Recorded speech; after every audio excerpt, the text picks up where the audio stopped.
Olá, meus irmãos, uma saudação a todos que acompanham a Gorgs TV. Semana Farroupilha no ar e nós chegamos com mais uma palestra, mais um tema instigante, trazido aqui por um irmão do Grande Oriente do Rio Grande do Sul. A Semana Farroupilha, que já teve nesta semana a abertura no dia 16, na segunda-feira, no Monumento à Paz. Tivemos a sessão Farroupilha no dia 17. Ontem, uma bela palestra do irmão Pedro Ross, de Viamão, trazendo aqui a simbologia da bandeira do Rio Grande do Sul. E hoje chega a vez da Batalha de Porongos. Este episódio tão controverso, que divide opiniões. E hoje nós teremos aqui o irmão Edgar Pereira Barbosa, conhecido como o Cacaio, lojas Fidelidade e Firmeza e Gaúchos Templários, aqui do Grande Oriente do Rio Grande do Sul, e também o integrante do Piquete Fraternidade Gaúcha, o braço tradicionalista do Gorgs. O irmão Cacaio, que vai nos falar exatamente sobre a Batalha de Porongos. Traição ou fatalidade? A resposta vem daqui a pouquinho. Lembrando, estamos aqui, sempre em nome do grão-mestre Celito Cristófoli, do grão-mestre adjunto Marcos Vinícius Bortolotto, também o ministro da Educação, Cultura e Comunicação Social, Juan Carlos Minteg, e também o apoio sempre do Piquete Fraternidade Gaúcha. Muito boa noite, prazer recebê-lo pela vez primeira aqui, meu irmão, no estúdio da Gorgs TV. Muito feliz em conversar com o irmão. Muito obrigado, boa noite. Eu também agradeço a oportunidade de levar mais essa página histórica do Rio Grande do Sul e principalmente da nossa Revolução Farroupilha. Muito bem. Vamos rodar a vinheta e na volta a palavra toda do nosso irmão Edgar Barbosa.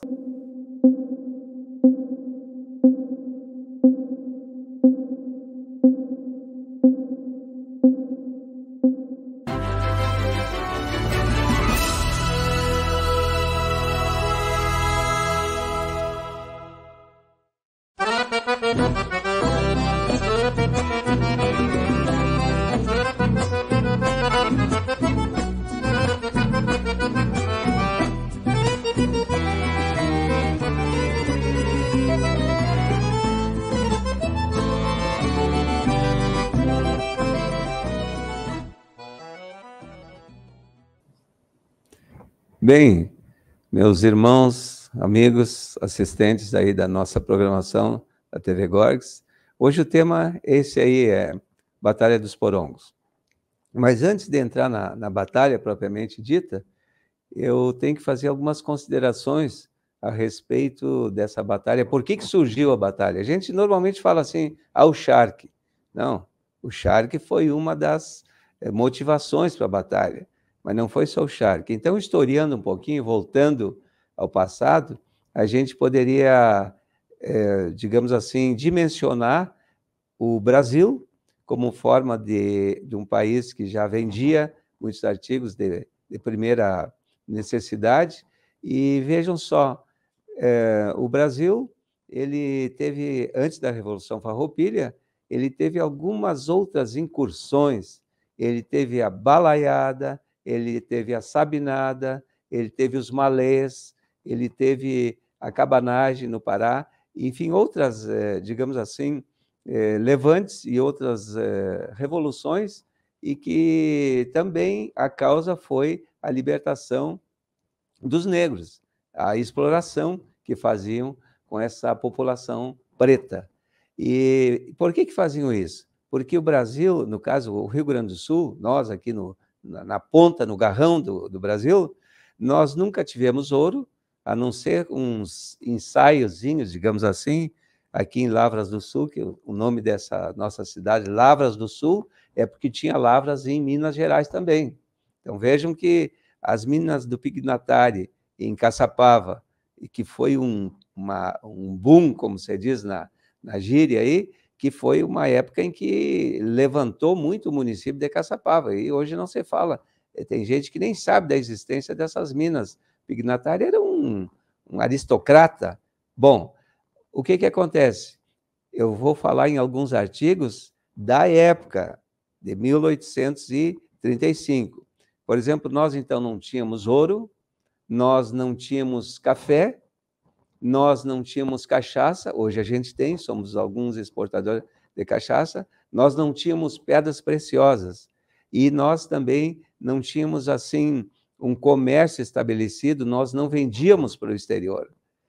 E nessas alturas, o que acontecia? Aí entra o charque, essa carne seca, ou carne de sol, como chamam lá no norte e nordeste. O que acontece? Essa carne servia para abastecer a região norte e nordeste do Brasil.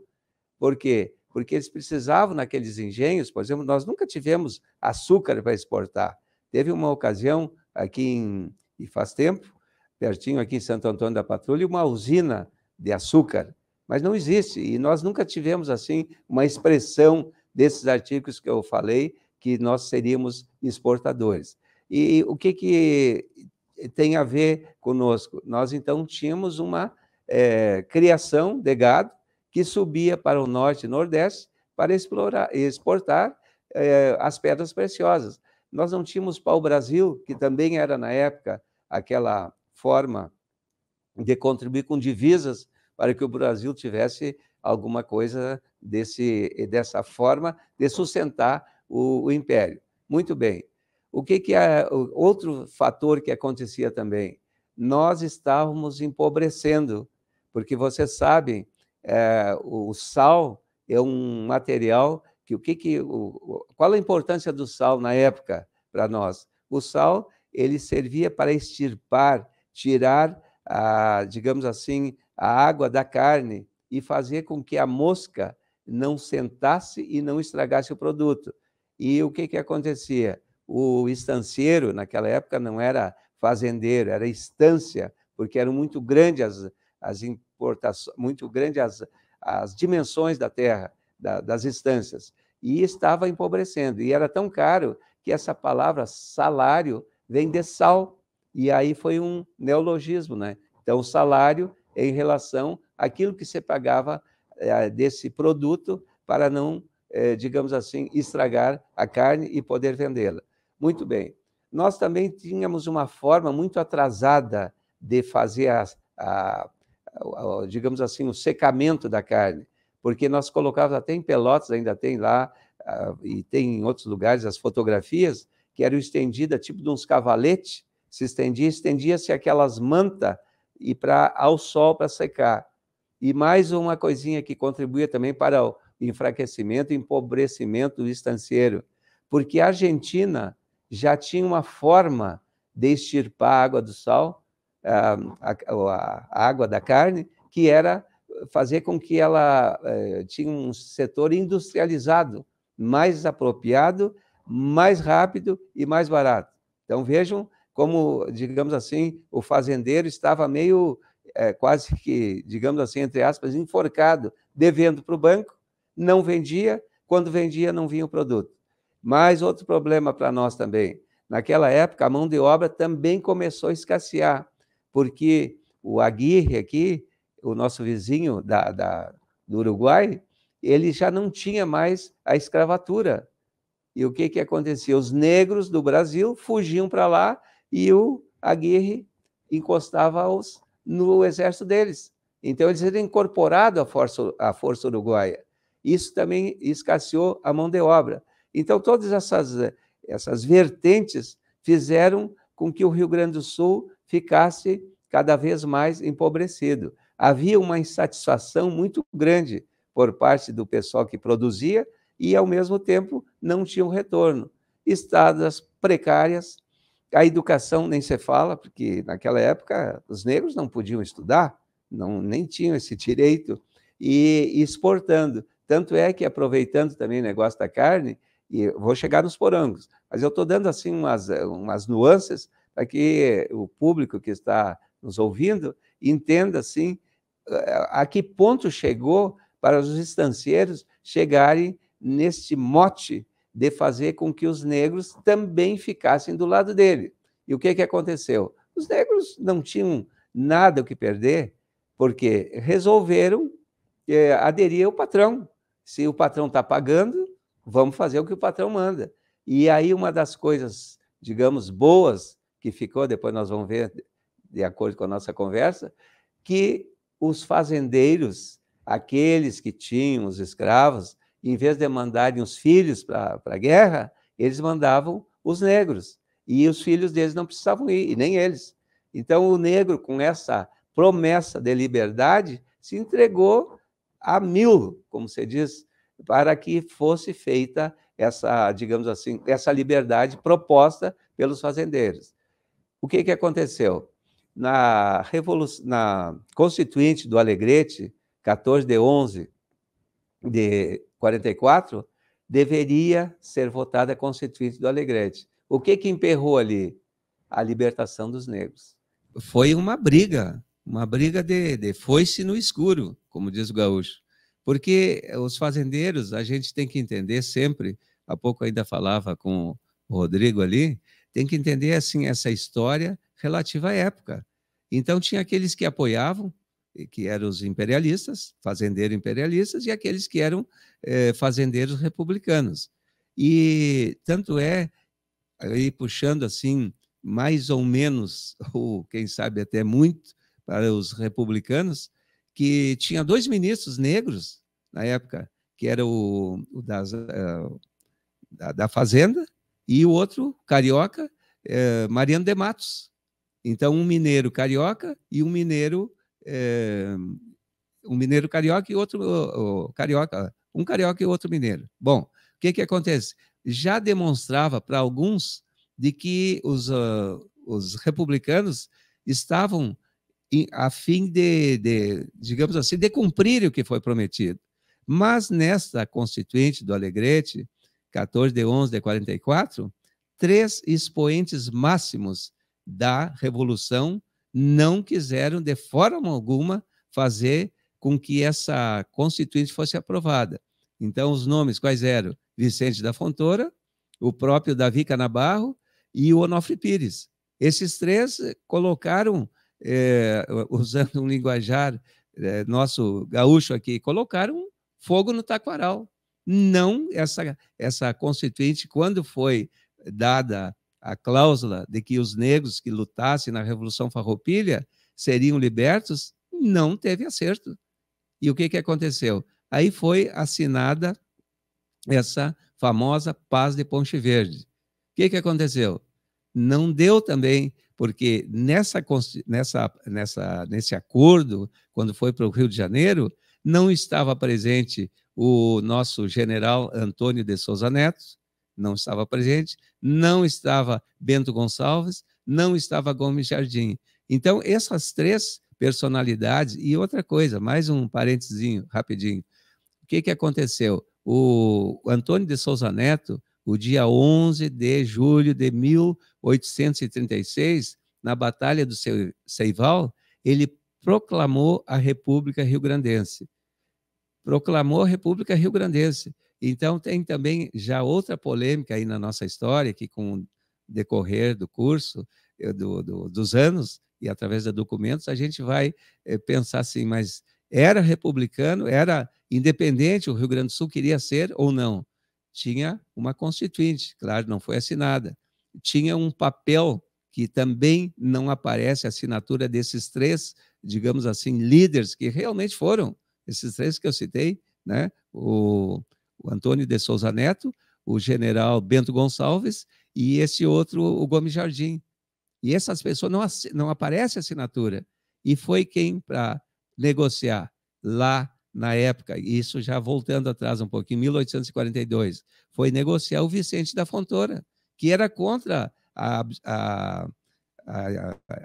digamos assim, a absolvição dos negros. Ele era escravocrata, ele não ia. Então, o que aconteceu? Em 1842, Dom Pedro II mandou o Caxias para cá, o Barão de Caxias, no caso, e nessa época, nessas alturas, 1842, o Caxias tinha mais ou menos em torno de 2.000 homens e o exército republicano, 2.000 homens. 12 para 2, gente, dá muita diferença. Diferença de 10.000 homens. Qual foi a situação? Os negros começaram a desconfiar, e foi nessa paz de Ponte Verde que foi assinada, mas anterior, no dia 14 de 11 de 44, então, um ano antes de assinarem a famosa Paz de Ponche Verde.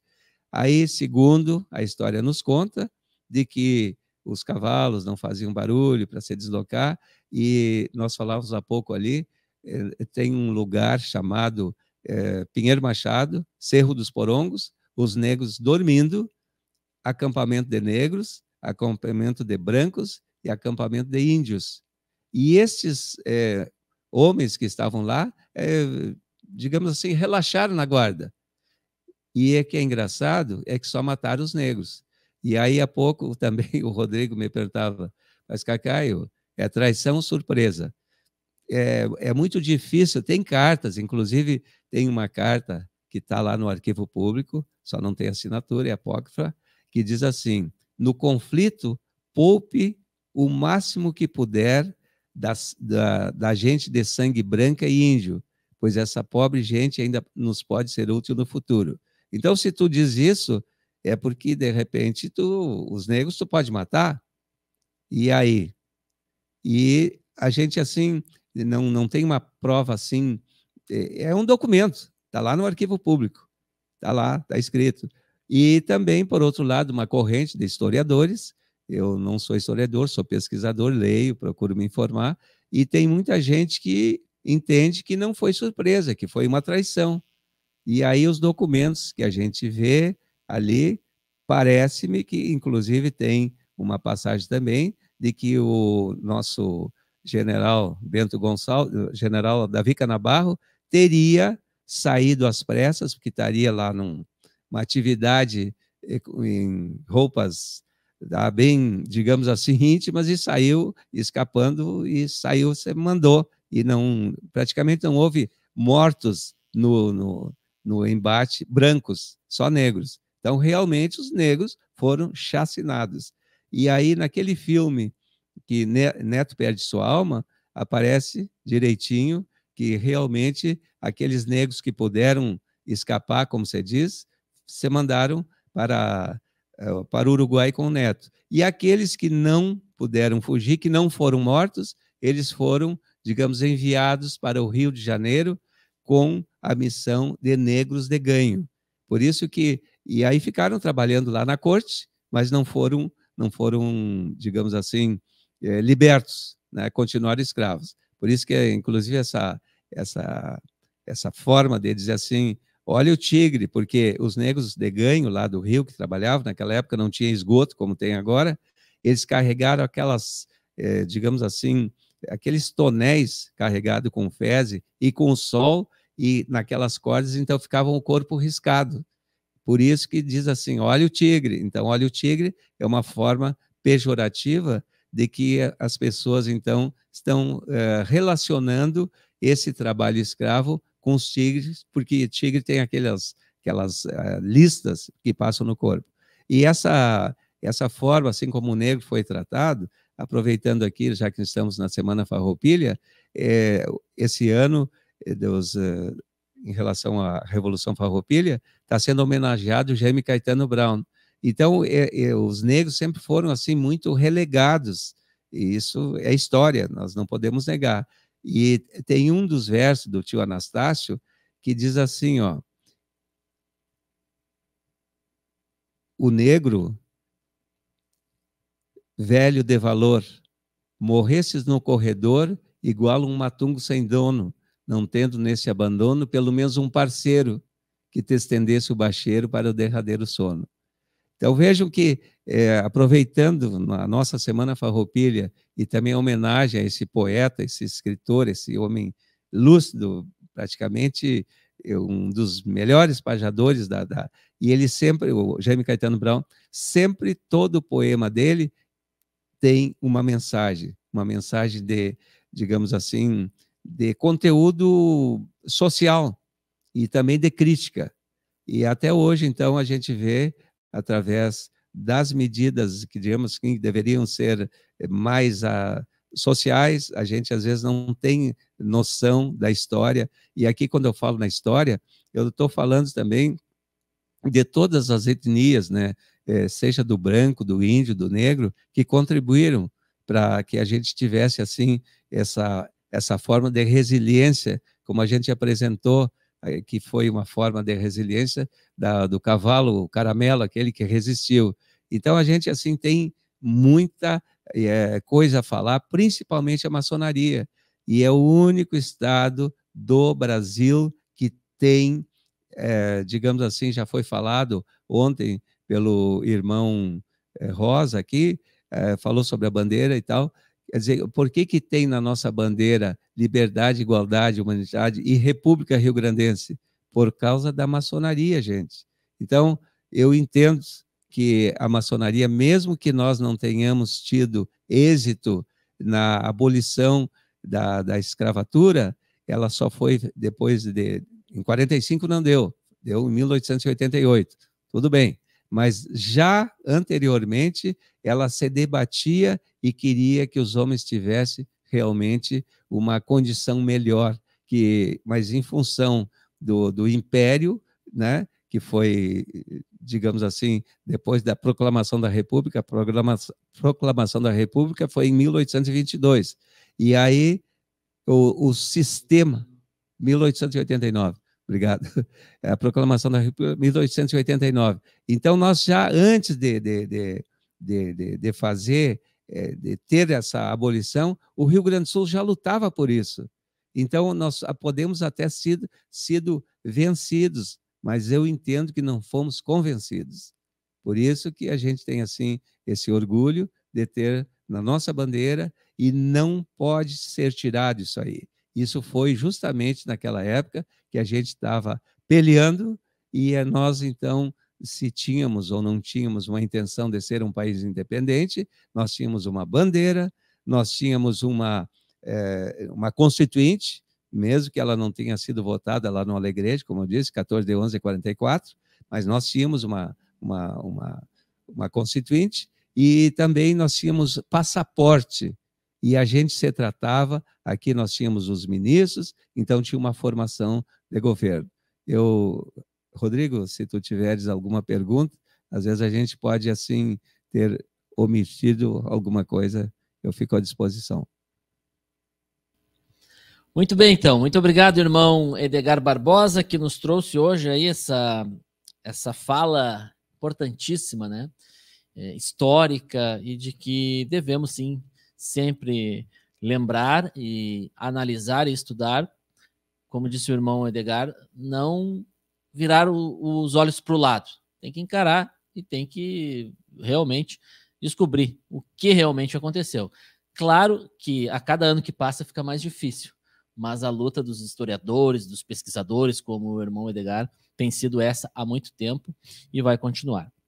Irmão Edgar Pereira Barbosa, o Cacaio, lojas Fidelidade e Firmeza e Gaúchos Templários aqui do Oriente de Porto Alegre, do Grande Oriente do Rio Grande do Sul, na Semana Farroupilha, a segunda palestra desta Semana Farroupilha. Lembrando, amanhã, dia 20, temos o irmão Cândido Brasil, que é o presidente da Estância da Poesia Crioula e vai falar sobre a maçonaria e a Revolução Farroupilha. Antes de me despedir, quero passar novamente a palavra para ti, meu irmão Edgar, para suas considerações finais, algo mais que o irmão tenha a acrescentar e o seu boa noite. Bem, meus irmãos, eu quero dar o meu boa noite a todos vocês que estiveram aqui conosco, nos ouvindo, e dizer assim que se foi traição ou se foi surpresa, tem dimensões assim dos dois lados.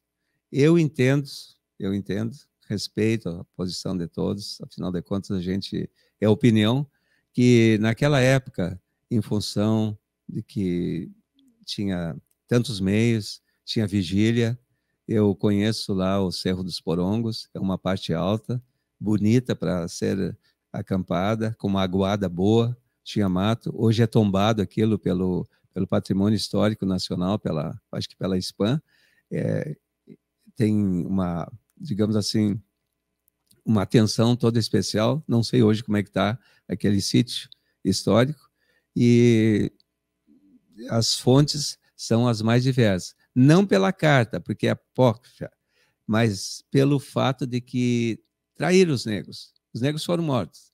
O que paira uma dúvida ainda é de que quem mandou fazer o serviço.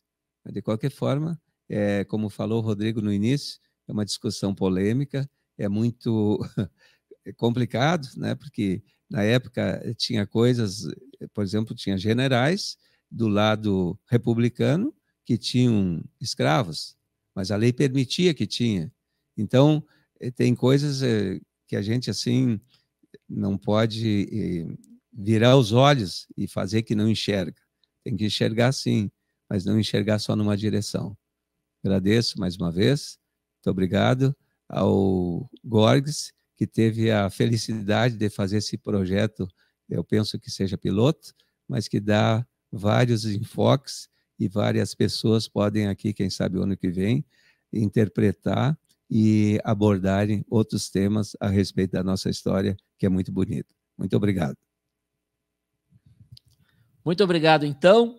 Parabéns pela palestra, meu irmão. Espero que possamos ter mais encontros aqui como este. Uma saudação a todos, um agradecimento especial a todos vocês que acompanharam aqui pela Gorgs TV. Até a próxima. Tchau.